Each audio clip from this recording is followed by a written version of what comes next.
Dalam perjalanan pulang menuju hotel, Dandi terkejut bukan main saat ia menolehkan wajahnya kepada Rindu. Ternyata yang Dandi lihat adalah Rizka dengan wujudnya yang menyeramkan. Kepalanya terus mengeluarkan darah segar dan mulutnya menganga yang juga mengeluarkan darah segar. Seketika Dandi memalingkan wajahnya dari Rindu dan melepaskan gandengan tangan dari Rindu. "Sorry, aku harus buru-buru ke kamar. Aku duluan ya. Bye," ucapnya sambil setengah berlari, meninggalkan Rindu di belakangnya. Ih, aneh banget sih dia. Dari tadi ngomong gak jelas, sekarang balik lagi gak jelas. Tapi kenapa aku mulai nyaman ya deket sama dia? Jangan-jangan aku... Enggak. Gak mungkin aku suka sama cowok aneh kayak Dandi, batinnya. Sesampainya di kamar hotel, Rindu langsung menuju ke kamar mandi untuk cuci muka, sikat gigi, karena habis dari luar. Begitu Rindu membungkukkan kepalanya untuk membilas wajah di wastafel, ia benar-benar merasa jika kepalanya seperti ditahan dan ditenggelamkan ke dalam bak wastafel oleh seseorang, sehingga untuk beberapa saat Rindu sulit untuk bernafas. Dengan sekuat tenaga, Rindu akhirnya bisa mengangkat kepalanya lagi, dan saat ia menengok ke sekeliling kamar mandi, tidak dijumpainya satupun orang di sana, kecuali ia seorang diri. Rindu segera buru-buru membuka pintu kamar mandi dan melihat di kamar hotel ada Bu Lisa sedang tertidur pulas.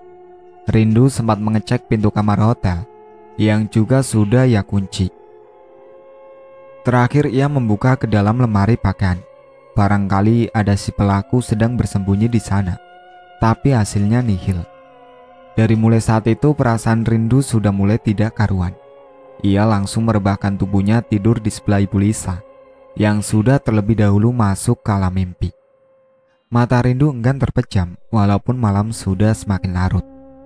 Di setiap sudut kamar hotel yang sudah gelap, Rindu merasa seperti ada sepasang mata yang terus memperhatikannya. Namun ia sendiri tidak tahu itu apa. Samar-samar Rindu mendengar suara dengkuran Ibu Lisa. Dalam hatinya agak ada rasa sedikit lega, karena suasana di dalam kamar hotel itu tidak lagi begitu hening. Tapi lama-kelamaan, suara dengkuran Ibu Lisa perlahan berubah menjadi suara orang yang sedang berbicara. "Jangan kamu berani-berani dekati dia. Dia itu milikku. Pergi darinya, atau kamu akan celaka." Ucapan itu terus-menerus diucapkan oleh Bu Lisa dengan mata yang tertutup. Bu Lisa, bangun Bu. Ibu mengigau ya? Jangan buat aku Rindu Bu," ucap Rindu membangunkan Ibu Lisa. Kamu kenapa Rindu? Kok mukanya ketakutan gitu?" tanya Ibu Lisa dengan mata yang masih mengantuk. "Bu, tadi ibu mengigau Bu, tapi saya takut." "Oh gitu ya. Masa sih? Ibu mungkin terlalu kecapean Rindu. Maaf ya kalau ibu tidurnya seperti itu. Sekarang ibu tidur lagi ya. Ibu masih ngantuk banget nih matanya," jawab Bu Lisa yang langsung memejamkan matanya kembali. Rindu mencoba untuk tertidur, tapi ia selalu terbayang-bayang saat peristiwa di dalam kamar mandi barusan. Rindu bertanya-tanya, apa mungkin jika ada orang yang sengaja menenggelamkan kepala Rindu. Rindu mengambil nafas panjang dan memejamkan mata. Baru saja ia ingin terlelap tidur, Rindu jelas sekali mendengar suara bisikan di telinganya. "Jangan ganggu dia, pergi darinya." Seketika Rindu langsung terenyah. Suara siapa itu? Dengan nafas tersengal, Rindu melirik ke arah Ibu Lisa yang sedang mendengkur. Rindu membatin, sepertinya bukan Bu Lisa yang berbicara tadi. Mata Rindu memperhatikan ke seluruh ruang kamar. Ia memastikan memang tidak ada siapa-siapa lagi di sana, kecuali mereka berdua. Tetapi yang nampak di sudut mata penglihatan Rindu saat melihat ke arah kaca kamar hotel, ada sosok wanita yang berlumuran darah, sedang mencoba merangkak perlahan menuju ke arah Rindu. Rindu yang ketakutan langsung berlindung di bawah selimut, menutupi tubuhnya sambil bergetar ketakutan. Di saat yang bersamaan, HP Rindu berderi. Rindu melihat di layar HP Ternyata ada pesan singkat dari Dandi. "Rindu, apa kamu sudah tidur? Perasaan aku gak enak. Kamu gak apa-apa kan?" Dengan tangan yang gemetar, Rindu langsung membalas pesan singkat dari Dandi. "Dan, gue takut. Benar-benar sangat takut. Kamu keluar dari kamar sekarang. Aku tunggu di lobi hotel. Kita perlu bicara," balas Dandi. Rindu langsung turun menuju ke lobi hotel, menemui Dandi. Di sana terlihat Dandi sedang duduk dengan wajah yang sama paniknya dengan Rindu. Rindu langsung menceritakan apa yang membuat dirinya ketakutan kepada Dandi, dan muncul pengakuan mengejutkan dari Dandi. "Tadi pun aku diganggu sama dia. Bahkan aku ingat saat aku tidur, kakiku terasa ada yang menarik. Aku kemudian melihat bayangan wanita itu muncul lagi," ucap Dandi. "Ini baru permulaan saja. Sekali dia sudah datang, dia akan terus mengikutimu sampai aku dan kamu benar-benar saling berjauhan," ucap Dandi. Memang keadaan itu sulit dimengerti oleh akal sehat, tapi Dandi mencoba meyakinkan Rindu. Ini adalah akibat arwah dari almarhum mantan pacarnya yang masih selalu mengikuti Dandi. Dan apabila Dandi menyukai seseorang, secara otomatis si arwah pun langsung meneror orang yang disukai oleh Dandi. Begitupun sebaliknya. Dandi juga mengingatkan kembali saat makan malam tadi, Dandi memesan 2 gelas minuman. Hal itu dilakukan sebenarnya sebagai tanda jika Dandi tidak melupakan kesukaan mantan pacarnya itu, dan supaya menetralisir gangguan teror arwah sang mantan. Duh, baru kali ini gue nemuin case yang bagi gue beneran freak, terus creepy banget. Gue sampai gak tahu harus berkata-kata, ucap Rindu kepada Dandi. Akhirnya malam itu mereka habiskan untuk duduk-duduk santai di lobi hotel sambil berbicara satu sama lain.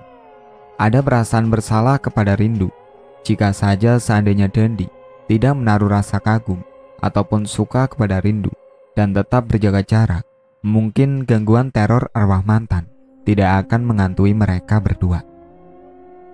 Ini sudah pagi, sudah terdengar suara dan subuh. Sebaiknya kita kembali ke kamar masing-masing sebelum Pak John dan Bu Lisa bangun, ajak Dandi. Hari itu adalah hari yang berat untuk mereka berdua, yang mana mereka harus terjaga sepanjang malam, dan paginya harus tetap kembali bekerja. Pikiran Rindu menjadi tidak fokus. Ia seringkali salah perhitungan dengan Ibu Lisa. "Loh, kamu ini kenapa Rindu? Apa kamu mau istirahat dulu pulang ke hotel?" tanya Bu Lisa khawatir. Rindu segera mengiyakan tawaran dari Bu Lisa karena memang tubuh Rindu rasanya sudah kelelahan. Sesampainya di hotel, Rindu langsung merebahkan tubuhnya di atas tempat tidur. Baru beberapa saat ia tertidur. Ia jelas mendengar suara shower air di kamar mandi menyala. Dengan agak gontai, Rindu mencoba menutup shower air yang tiba-tiba menyala dengan sendirinya.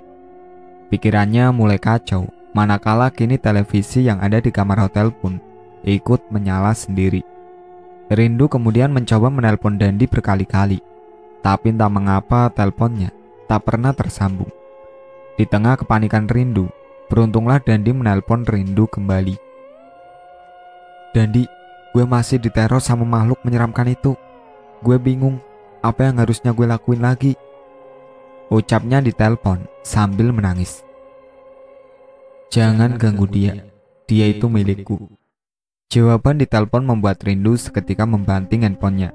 Ia sadar jika suara itu adalah suara wanita yang sama dengan yang ia dengar semalam. Rindu mencoba berlari keluar dari kamar hotel, tapi begitu ia baru membuka pintu, dilihatnya di lorong hotel ada sosok wanita dengan wajah yang hancur berdarah-darah sedang berjalan merangkak dengan tubuhnya ke arah Rindu. Ia teriak sekuat tenaga sampai pada akhirnya semua menjadi gelap. "Rindu, Rindu, bangun Rindu," ucap suara Ibu Lisa lembut di telinga Rindu. Dilihat sekelilingnya sudah ramai orang-orang yang mengerubungi Pak John, Dandi, dan beberapa pekerja hotel. Setelah Rindu sadar, mereka langsung beranjak keluar dari kamar Rindu. Menurut penuturan Ibu Lisa, ia ditelepon pihak hotel karena melihat Rindu yang tergeletak pingsan di lorong hotel. "Sepertinya keadaan kamu agak mengkhawatirkan, Rindu. Apa kamu mau dibawa ke rumah sakit saja besok?" tanya Ibu Lisa. "Nggak usah, Bu. Rindu sepertinya akan meminta tiket untuk pulang saja ke Jakarta."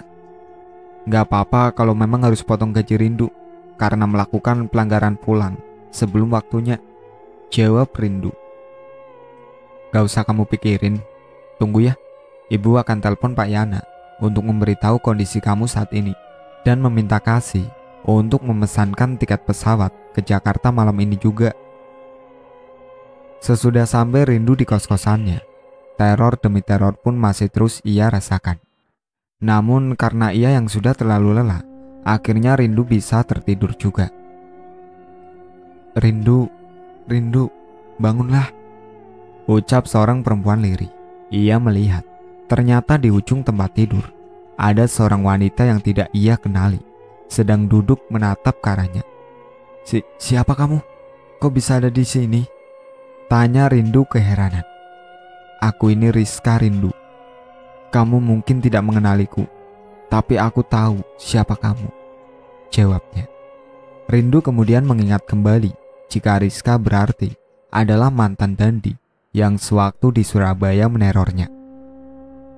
Rindu langsung menjerit ketakutan, tapi anehnya, seperti tidak ada satupun orang yang mendengar jeritan Rindu. "Maafkan aku, Rindu. Aku tidak bermaksud mengganggumu. Aku hanya ingin kamu menjauhi Dandi. Ia bukanlah lelaki yang baik. Cukup aku saja yang menjadi korban Dandi. Aku tidak ingin wanita-wanita lain ikut menjadi korban Dandi selanjutnya," ujar Rizka. "Sebaiknya temuilah orang tuaku dulu untuk mencari tahu kebenaran yang sesungguhnya, karena mereka berdualah satu-satunya saksi kunci dari kematianku," ucap Rizka yang lalu menghilang. Rindu langsung terbangun dari mimpinya dengan napas tersengal-sengal dan keringat yang bercucuran. Ia melihat ke arah layar handphone, sudah menunjukkan pukul 4:30 dini hari. Rindu segera mengambil wudhu dan bersiap untuk sholat subuh. Ia meminta Allah menunjukkan jalan yang harus ia lakukan dan menunjukkan kebenaran atas peristiwa-peristiwa misteri yang sedang ia hadapi. Setelah sholat subuh, Rindu kemudian menghubungi Dandi. Ia berbicara jika tidak tahan selalu dihantui oleh arwah Rizka. Rindu pun teringat akan mimpinya semalam. Jadi ia memutuskan untuk menanyakan alamat Rizka kepada Dandi untuk bersilaturahmi kepada keluarga Rizka, serta ingin melayat ke makam almarhum. Awalnya Dandi tidak memberikan alamat Rizka, tapi lama-kelamaan karena Dandi pun merasa bersalah, ia telah membuat Rindu diteror oleh arwah sang mantan. Dandi mau tidak mau segera memberikan alamat Rizka kepada Rindu. Singkat cerita, setelah Rindu mendapatkan alamat Rizka, ia segera mendatangi kediaman almarhum. Di sana Rindu disambut baik oleh ayah dan ibu Rizka. Rindu mengaku jika ia adalah sahabat jauh Rizka yang sudah lama tidak bertemu. "Oh, jadi kamu ini sahabatnya Rizka. Tapi kok Rizka nggak pernah cerita ya?" tanya ibu Rizka. "Iya Bu, soalnya memang sudah lama kami nggak komunikasi. Terakhir saya dengar Rizka sudah meninggal," ucap Rindu. Sang ibu kemudian langsung menangis. Ia mengingat kembali kejadian yang menimpa anaknya 3 tahun silam. Rizka memanglah meninggal kecelakaan, tapi di balik itu semua ada peran Dandi di balik kematian Rizka. Bisa dibilang Rizka meninggal karena bunuh diri dengan sengaja menabrakkan dirinya. Itu semua ada bukti dalam tulisan-tulisan tangan Rizka di sebuah buku diary. Pengakuan dari bibir ibu Rizka seketika membuat tenggorokan Rindu tercekat. Ia tidak menyangka jika Dandi telah membohongi kenyataan yang ada. Rizka sudah berpacaran lama dengan Dandi. Untuk Dandi, Rizka sudah banyak mengeluarkan uang pribadinya. Bahkan yang membiayai kuliah Dandi berasal dari uang Rizka sendiri. Rizka hanya ingin Dandi bisa segera menikahinya setelah lulus kuliah. Namun Dandi selalu saja mengulur-ulur waktu untuk tidak menikahi Rizka. Setelah Rizka menagih segala hutang Dandi, barulah Dandi berinisiatif untuk menikahi Rizka. Tapi, kenyataan saat 4 hari menjelang hari pernikahannya, Dandi berulah dengan langsung membatalkan pernikahan tersebut. Dandi menghilang tanpa kabar dan membuat Rizka merasa amat frustasi. Ia malu karena undangan pernikahan sudah terlanjur disebar dan semua persiapan pernikahan sudah 100% siap. Padahal seluruh biaya pernikahan itu pun yang menanggung dari pihak mempelai perempuan, Rizka. Belum selesai sampai di situ saja, yang membuat Rizka begitu dendam kepada Dandi. Ia ternyata sudah lama berselingkuh dengan sahabatnya yang bernama Tias. Rizka yang sudah kalut pikirannya saat itu izin untuk pergi jalan-jalan ke tempat yang ia sukai. Namun kenyataannya, Rizka malah melakukan aksi nekat bunuh diri. Mendengar hal itu muncul seketika amarah kepada Dandi di hati Rindu. Walaupun Rindu tak mengenal Rizka, tapi mendengar cerita dari ibu almarhumah membuat Rindu hilang respek terhadap Dandi. Lalu setelah meninggal, apa Dandi ada itikat baik Bu? Meminta maaf kepada keluarga almarhumah? Tanya Rindu penasaran. Tidak ada sama sekali. Dandi mengucapkan minta maaf. Jangankan Dandi berniat bayar segala hutang piutangnya kepada almarhumah, datang melayat pun tidak. Pernyataan itu membuat Rindu yakin akan satu hal. Arwah almarhumah masih belum tenang sebelum Dandi menyelesaikan permasalahannya dahulu. Rindu langsung membatin, pantas saja jika arwah almarhumah masih terus-menerus meneror Dandi, karena memang layak dan sepantasnya lelaki biadab seperti Dandi tidak berhak hidupnya tenang dan bahagia. Sesudah puas mendapatkan informasi dari keluarga almarhumah, Rindu pamit undur diri dan sebelumnya ia menyempatkan waktu berziarah ke makam almarhumah. Di samping pusaran makam almarhumah, Rindu menitikkan air mata. Ia paham bagaimana rasanya sakit dihianati dan dimanfaatkan sesuka hati oleh orang yang benar-benar dicintai. Di sisi lain, saat Rindu ingin beranjak pulang, ia melihat ada bayangan Rizka yang berdiri tepat di hadapannya dengan tersenyum. Rizka, jangan ganggu aku lagi. Aku tahu apa yang harus aku lakukan saat ini. Kamu tidak perlu khawatir. Aku akan menjauhi lelaki itu. Doaku menyertaimu Rizka, ucap Rindu membatin. Akhir cerita, Rindu akhirnya memutuskan untuk resign dari kantor lamanya. Jika Rindu masih ada di sana, ia tidak sudi melihat Dandi masih bisa tertawa-tawa dan seperti tidak ada penyesalan di hidupnya karena telah menghilangkan nyawa seseorang. Rizka memang meninggal karena bunuh diri, tapi yang perlu disalahkan adalah Dandi yang sebenarnya membunuh kebahagiaan dan mimpi-mimpi Rizka. Dari mulai saat itu juga, Rindu memblokir kontak Dandi dan segala tentang dari Dandi di media sosial.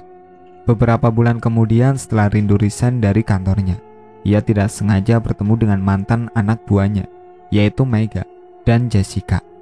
Mega dan Jessica lalu saling berbagi cerita. Setelah Rindu resign, ada banyak hal yang terjadi di kantornya, yaitu tentang Surti. Teh Rindu, tahu nggak kalau Surti sekarang juga udah resign loh. Nggak lama setelah Teh Rindu resign, Surti sama Dandi gosipnya sih pacaran.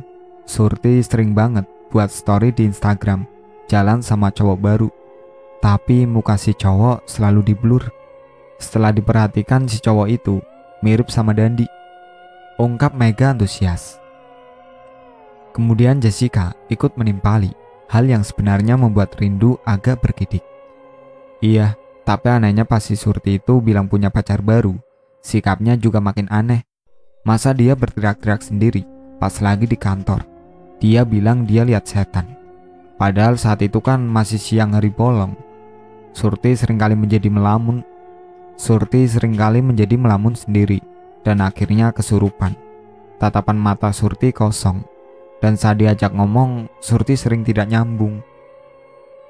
Surti pernah bercerita sebelum ia resign, jika ia diteror oleh arwah penasaran wanita dengan kepala yang hancur dan berlumuran darah. Sahut Jessica. Rindu yang sebenarnya tahu apa yang membuat Surti menjadi seperti itu, enggan menceritakan kepada Mega dan Jessica kisah yang sebenarnya. Untuk Rindu, sebaiknya rahasia tentang masa lalu Dandi dan Rizka cukup ia pendam sendiri saja. Sampai dengan saat ini pun Rindu masih menutup rapat-rapat kejadian mistis yang pernah ia alami. Dan alasannya Rindu resign dari kantor sewaktu dulu adalah karena Rindu sakit dan perlu waktu untuk beristirahat lama. Iya, ada kabar lagi loh sekarang tentang Dandi, ucap Mega. Dandi 2 bulan lalu mengalami kecelakaan. Sampai sekarang dia juga belum masuk kantor lagi. Mungkin kondisinya begitu memprihatinkan kali, sambung Jessica. Rindu mencoba menerka-nerka apakah kecelakaan Dandi ada hubungannya dengan Rizka. Tapi sudahlah, itu bukan urusan Rindu lagi. Yang terpenting saat ini, Rindu sudah dapat mengambil langkah untuk menjauhi Dandi. Itulah akhir cerita dari Teror Arwah Mantan. Sekian dari saya. Wassalamualaikum warahmatullahi wabarakatuh.